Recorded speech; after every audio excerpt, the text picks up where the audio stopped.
มื้อนี้ป้าตุยกับปีพามาเมืองของกินที่บ้านค่ะ ของกินที่บ้านป้าตุยกับปีเนาะเอามาตั้งแต่หมู่วานนี่ว่าอันสิทายคลิปจักหน่อย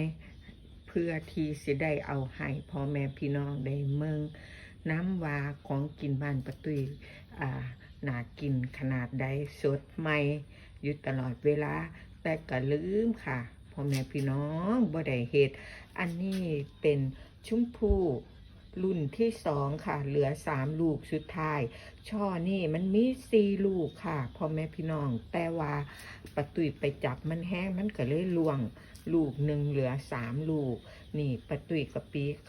กะว่าจะเอาไปให้พี่สาวเพิ่นซิมนะคะค่ะแล้วก็อันนี้บักนาวค่ะบักนาวค่ะ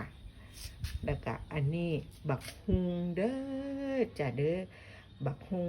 อันนี้บักฮุงพันธุ์ฮอลแลนด์ค่ะพ่อแม่พี่น้อง